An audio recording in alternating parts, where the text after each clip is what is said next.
Hi, my name is Richard Lloyd Evans. I run a project here in South Wales called Project Nestbox, and today I'd like to talk to you about two of our migrant species called Redstart and pied flycatcher.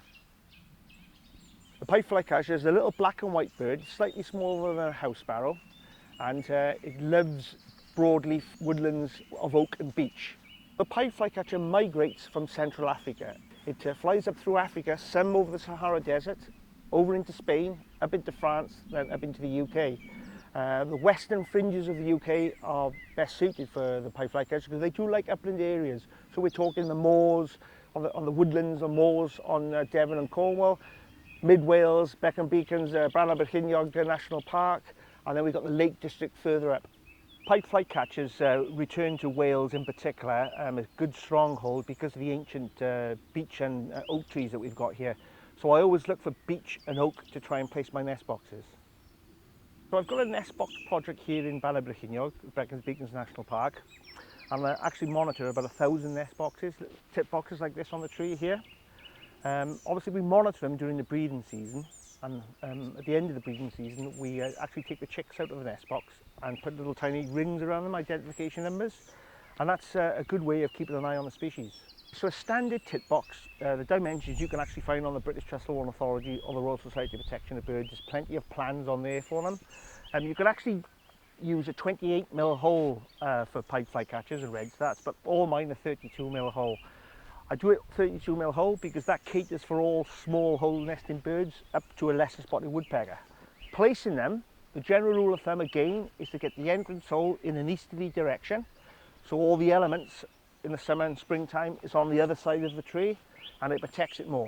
But in a woodlands like this, you can pretty much point it in any direction because they're protected from these big natural beech trees.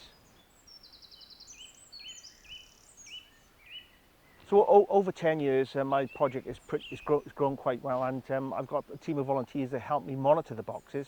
And what I actually number all my nest boxes, and it's an easier way of monitoring. And I carry my little booklet around with me, and I make note with regards to what's inside the nest box during the breeding season up until when the chicks are ringed. There is a nest box monitoring system that the British Trustwall Authority run, and we actually send the data off to the British Trustwall Authority. We're very careful how we approach the nest boxes because we don't want to startle any species that are inside. I mean, no doubt most of the nest boxes are taken over by great tit, blue tit and nuthatch. They're the three main culprits, but I'm very careful with each species, and all we do, we approach it slowly, lift it gently, look inside, take all the information you can get and walk away from the nest box. So the benefits of putting nest boxes in trees obviously is to basically provide more safe homes for these birds returning back from Africa. So the redstart is a migrant bird, like the pied flycatcher. They come from mid-Africa, like the equatorial range of Africa, and Wales is a good stronghold for the redstart, mainly due to nest box projects that we've got on the go, and obviously mature woodlands of oak and beech trees that we still got. It's a striking bird. A male redstart returns and females return at the same time, usually in April, and then they start nesting in early May. So a redstart is quite an underrated bird, I feel. It's almost exciting as having a bullfinch in your garden, seeing a redstart. It's got a lovely red chest, a lovely red tail. This is the male. A silver head with black around as well. This breeding season, I've actually designed a different box to try out for the redstarts. I've not had much success in normal tip boxes with redstarts, and I thought I'd design something different. So this is an open fronted box, but it's got quite a sloping roof, but protects the entrance.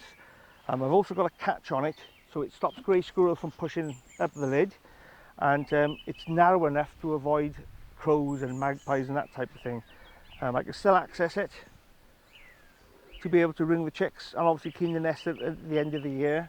And this would be fitted to probably an oak or a beech tree, probably about head height.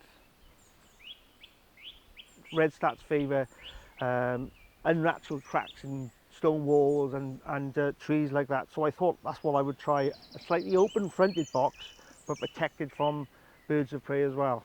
If you're going to try and erect nest boxes in your woodlands, and there's various different materials you can use. You can use natural wood from sawmills, or you can use ply from builders merchants. Because my nest boxes are a higher elevation, where the weather is quite brutal during the winter and in the spring, I always make mine out of 3/4 inch thickness ply. It's a thicker grade and a good external grade ply. But I also coat the ply with masonry paint, and I put 3 coats of masonry paint on this, which should suffice. I always put felt roofs on my nest boxes, but even if the felt roof breaks down, which it does quite often up here, because you've got grey squirrels attacking it and biting and chewing this would still remain waterproof, because the ply I use for the roofing material is a waterproof external grade ply, plus I've got a hinge inside to stop the water from getting down the back of the nest box. The hinge that I use for my nest boxes is basically bricklayer's damp course. I put a strip on the front, sorry, on the top, and there's also a strip inside as well, which you can just about make out. That does two things. One, it stops the water from going down the back of the nest box, and it also stops the felt from splitting. I also put felt on the back of my nest boxes up against the tree to keep the water out from entering the back of the nest box. So this season, breeding season, I made 6 in this particular design, and I've had 2 robins nesting and 3 redstarts nesting in them, so it's been a huge success. When I'm monitoring my nest boxes, the pied flycatcher and redstart nests are very similar. They use dried grass and leaves and a bit of moss, but the redstart will always have feathers in its nest and the pied flycatcher's doesn't. The pied flycatcher eggs are slightly paler, they're a pale blue, and the redstart eggs are like a turquoise bluey colour. So for species like pied flycatcher and redstart returning from Africa, they really do rely on the insects that are provided in these fields, and so avoid using pesticides and insecticides if you can. So it's good to maintain the woodlands, maybe lightly graze, let foliage grow underneath. They use dried leaves for their nesting material, so if it's a woodland full of dried leaves, all the better. There's no really general rule of thumb to erect nest boxes. You can pretty much erect them any time of the year. But if you really want to attract them, get them up in January, February at the latest, or even earlier if you can, ready for the likes of blue tits, grey tits and nuthatches, which will take to them first. If you really want to attract redstarts and pied flycatchers, then you need to erect as many as you possibly can, because bearing in mind they're migrant birds, a lot of the nest boxes will be taken up by blue tits and grey tits and nuthatches, so there needs to be spare boxes for the migrant birds also. I've been doing this project now for 25 years, and I've been making nest boxes since I was 6 years old, and I still get excited every time I open a nest box to find a pied flycatcher or a redstart nest inside.